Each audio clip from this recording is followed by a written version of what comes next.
O ponto que eu ia levantar era justamente sobre isso daí. Se era. Se tinha alguma. Porque assim, a desculpa seria o quê? Seria, pô, quero que o suco de laranja americano seja vendido?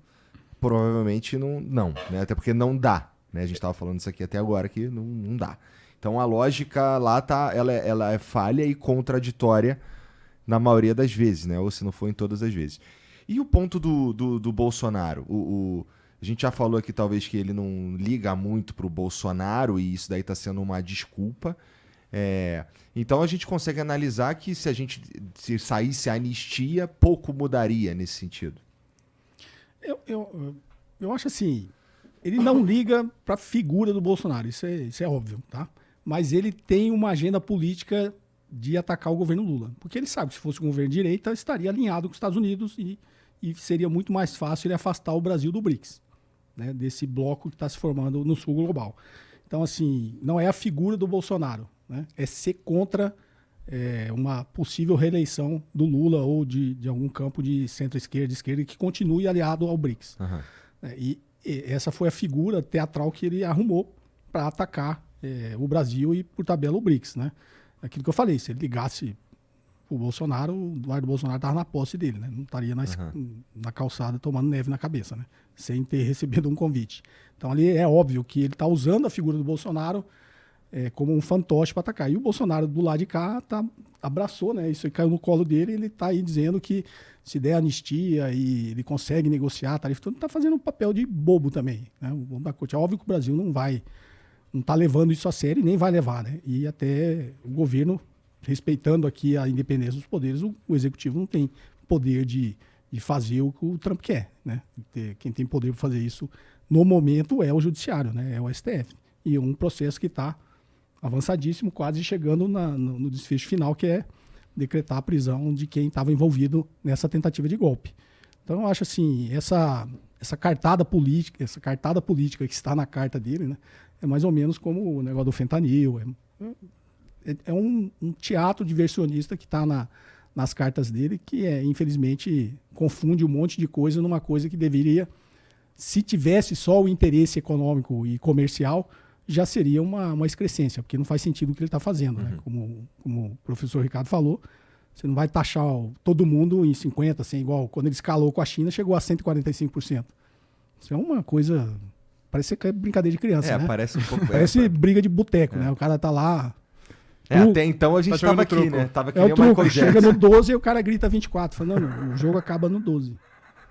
No poker você já deu all-in, não tem como ser. Depois do all-in não tem mais nada, né?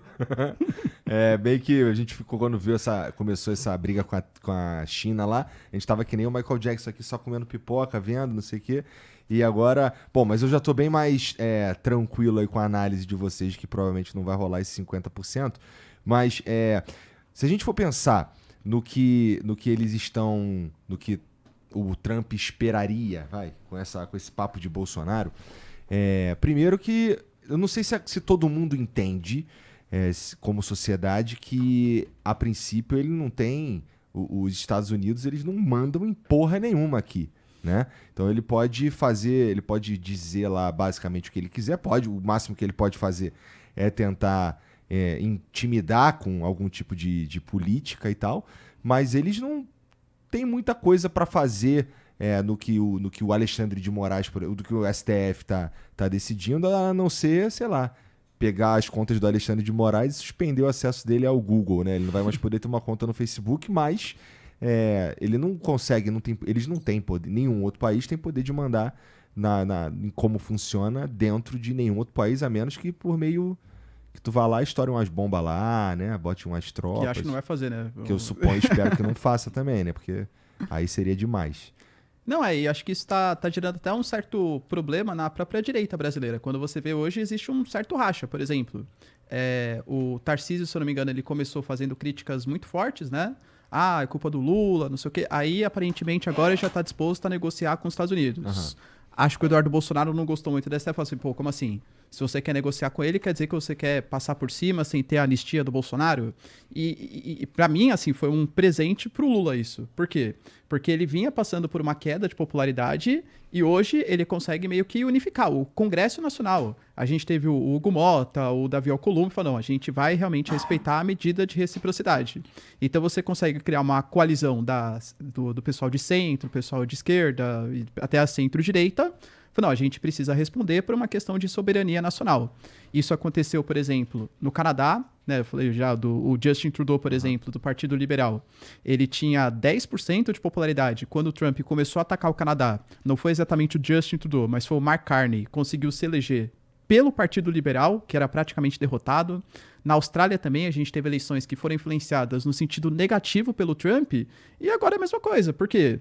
Quando você tem um ataque estrangeiro, independente se você concorda ou não, é fato que vai ter uma mobilização nacional para evitar uma ingerência no nosso país. Acho que até conversou isso da outra vez, né, Igor? Se você pegar, por exemplo, mas eu acho que realmente que o Bolsonaro está sendo perseguido. Então, beleza. Então, faça aqui pelas vias nacionais. Pressiona seu deputado, pressiona seu senador, sei lá, entra com algum tipo de representação para falar, não, eu acho que o Bolsonaro está sendo perseguido por esse e esse motivo. Não convoca uma potência estrangeira para punir o povo brasileiro por conta dos seus interesses políticos. É óbvio que isso vai pegar mal para a população em geral. Claro que tem gente que vai achar que é bom, né? Não, realmente, os Estados Unidos têm que interferir aqui porque tá defendendo o meu lado político. Só que daí, como eu falei, pergunta pra pessoa, por exemplo, se fosse o Lula que tivesse preso, e aí o pessoal de esquerda convoca a China, por favor, interfira aqui no Brasil, pratique sanções para soltar o Lula. Você acharia legal a China interferindo no nosso país? Não.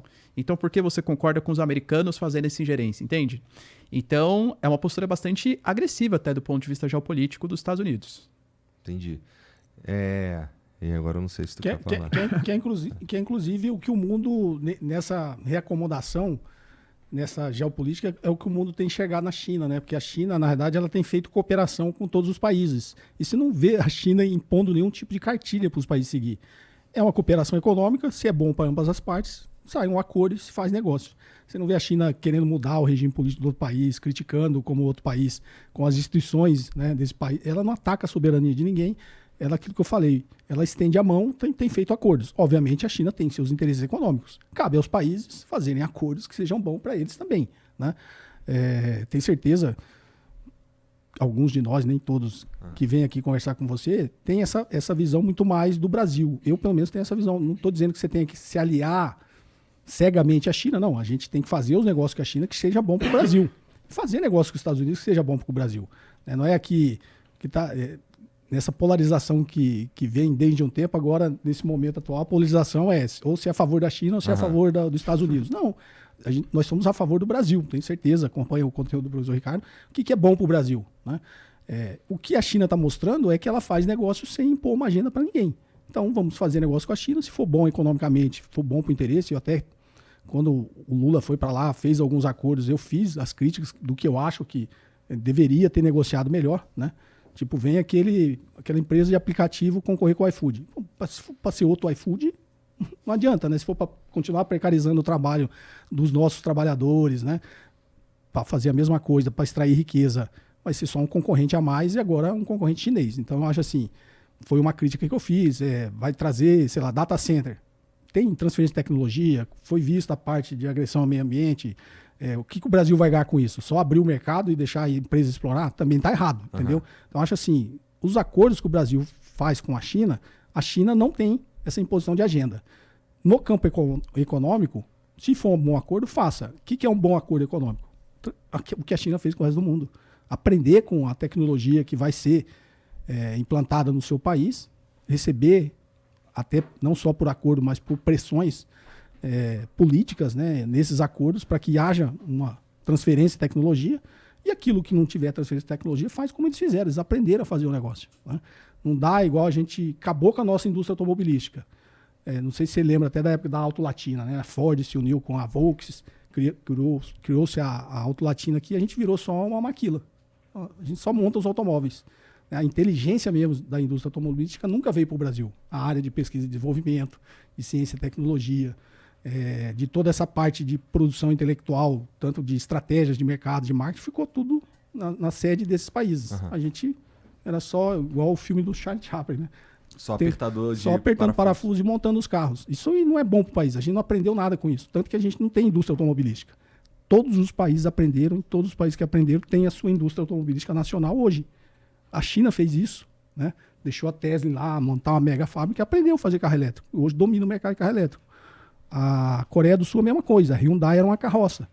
Exigiu transferir tecnologia da GM para que a GM pudesse atuar dentro do mercado coreano. Aprendeu. A Hyundai é uma potência na indústria automobilística. O Estado de Desenvolvimento japonês a mesma coisa fez com a Toyota. A Toyota no início era uma carroça também. Aprendeu. Depois ainda foi lá nos Estados Unidos e se tornou a maior montadora de automóveis dos Estados Unidos. É uma montadora japonesa. Então, assim, o que o Brasil está fazendo nesse sentido? Né? A minha grande crítica é essa.